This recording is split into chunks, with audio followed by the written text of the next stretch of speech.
Hey gang, welcome to my channel. I've got a real treat for all you book lovers out there. Today we're going to take a look at one book that, hey. Hey dude, what are you doing? I'm making a video? Dude, right now? Somebody's gonna see you. Haha, okay, so, you know how I like books, right? Yeah. Well, there's all these, YouTube and TikTok people who, they make videos about books. That's what they do. And I thought, maybe I could do that. Okay, do you have, like, a gimmick? Gimmick? Yeah, it's a crowded market. You gotta have a gimmick. Oh, sure. So, you know how I was a defense attorney for a long time? Uh-huh. I thought maybe I could be a defense attorney for books. Okay. Books that were underrated or controversial, books that people don't like, but they should like. So, like, how does that work? Okay, so I take a book, right, that's, that there's controversy about, or that people don't like, there's misunderstandings, and I talk about the way that the book is instead good, like really, like good. Excellent diction, counselor. You planning to bring a little more erudition for the real thing? Never mind. What's your first book? Well, I thought I'd start with, War and Peace. War and Peace.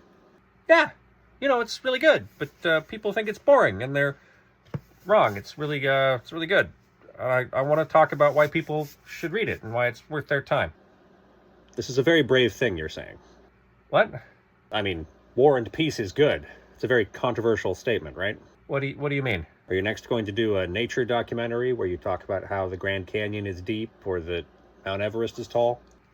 Yeah, okay, but my audience isn't like hardcore literature nerds, right? It's like just the average person who reads sometimes. Are there any such people? Doesn't the average American read like the back of a cereal box a year?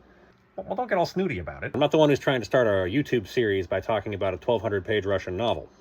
Well, fine, but listen, if we want to get more people to read, then we've got to, reach them where they're at and show them that, War and Peace is good, that it's really good. It is. Okay, fine. Hit me with your pitch, counselor. Why should I read War and Peace? Okay, so you can't get, too into the weeds, right? You got to, again, we don't want to scare people off. We got to reach them where they're at, right? Right? Yeah, sure.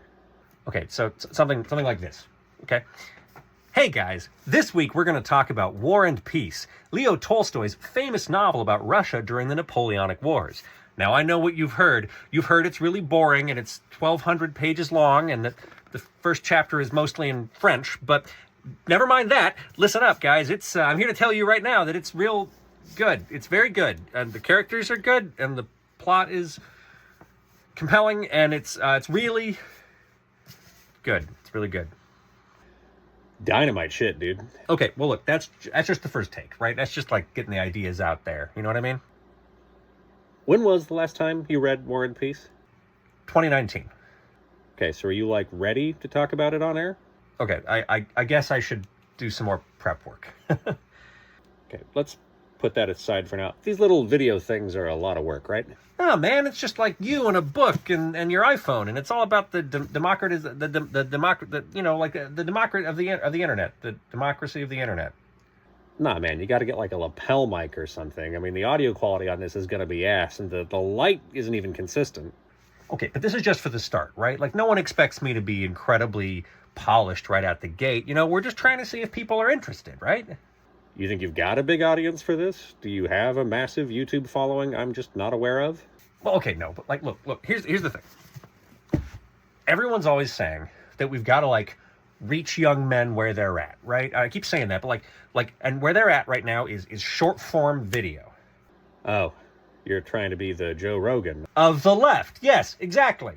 Motherfucker, you can do maybe 3 push-ups before you get tired and have to go to the doctor. I don't think that's necessarily fair. I mean, we're trying to cultivate a more healthy, more healthy version of masculinity, which doesn't have to mean... We trying to reach these guys where they're at, or what? Okay, but what's his name? Anthony Jeselnik, right? He's got an audience, and he talks about books he reads all the time. Right, so you've got a massive following based on a decades-long career in comedy then, or... I do not.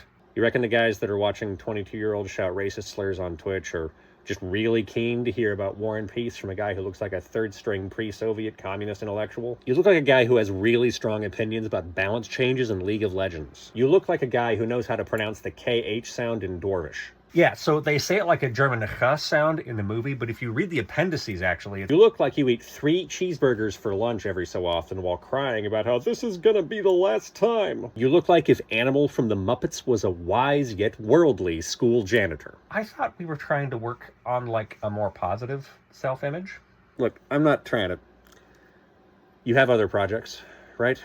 Right, but I got excited about this one. That's fine, but you're working on that big dumb novel no one's gonna read, right? Well, my wife's going to. Right, and how many book reviews do you owe that website you do work for sometimes? Oh, 2.